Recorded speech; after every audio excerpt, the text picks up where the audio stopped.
ये रोहित अग्रवाल जी, विपक्ष कह रहा है कि आप उनके शब्दों को गलत तरीके से उसका कॉन्टेक्स्ट लेते हैं और सबके सामने रखते हैं। रुकिए आप सुबोध जी, प्लीज थोड़ा ऑडियो डाउन करिए। उनका सिर्फ इतना मकसद है, वो ये जानना चाह रहे हैं कि पहलगाम के आतंकी कहाँ हैं। वो ये जानना चाह रहे हैं कि देश ने ऑपरेशन सिंदूर किया तो किस तरीके से किया, क्या क्या किया, कितने जेट्स गिराए गए, कितने जेट्स नहीं गिराए गए। ये प्रश्न है विपक्ष का। राजनीतिकरण क्यों किया जा रहा है, ये प्रश्न है विपक्ष का। पार्लियामेंट में जवाब मिलना चाहिए। रोहित जी बोले। प्राची जी, स्थिति बिल्कुल साफ हो चुकी है कि कांग्रेस के जो समर्थक के रूप में यहाँ पे बैठते हैं तहसीन भाई, वो भी कांग्रेस के स्टैंड से इत्तेफाक नहीं रखते और वो भी कांग्रेस को कोसने का काम कर रहे हैं। सुनील सिंह जी कांग्रेस के किसी भी नेता से इत्तेफाक नहीं रखते, वो भी कहीं ना कहीं बचने की कोशिश कर रहे हैं। और खैर सुबोध जी पे तो मैं क्या ही टिप्पणी करूं, ये मैच्योरिटी की बात कर रहे हैं। इनका खुद का शीर्ष नेतृत्व कितना मैच्योर है वो देश की जनता आजकल देख रही है। महिला सशक्तिकरण कर रहे हैं इनके शीर्ष नेतृत्व वाले। तो स्थितियां बिल्कुल साफ हो चुकी हैं कि भैया अगर आपको ये सवाल लेके जाने हैं ना तो जनता से पूछ लो। जनता का बच्चा बच्चा जानता है कि जो 4 आतंकियों की आप बात कर रहे हैं वो कहां पे हैं। जनता का बच्चा बच्चा जानता है कि वो अपने खुदा को प्यारे हो चुके हैं। जनता का बच्चा बच्चा जानता है कि पाकिस्तान में भारत ने घुस के मारा है।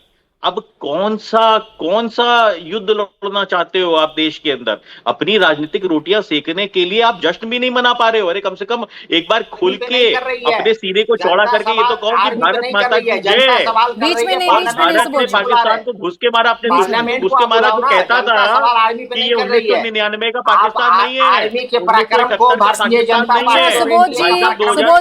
1971 मौका दिया था ना आपको, बीच में नहीं बोलते हैं। कोई नहीं बोल रहा है ना इस डिबेट में, किसी ने नहीं बोला बीच में, तो प्लीज आप भी ना बोलें, खराब ना करें ना डिबेट को। बोले रोहित जी। 2025 का पाकिस्तान चाइना के समर्थन के साथ पूरे विश्व ने देख लिया कि किस तरीके से बच्चों के खिलौने चाइना ने पाकिस्तान को दे रखे हैं युद्ध लड़ने के लिए, जिसको भारत की सेना ने अपने पराक्रम से किस तरीके से ध्वस्त कर दिया।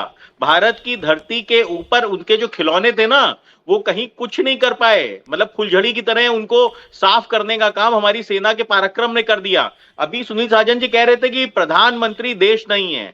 मैं मानता हूं सुनील जी, अखिलेश यादव जी समाजवादी पार्टी हैं कि नहीं है, या उनको भी आप मानते हैं कि अखिलेश यादव जी समाजवादी पार्टी नहीं है? तो मतलब कम से कम कुछ तो अच्छी बात किया करिए।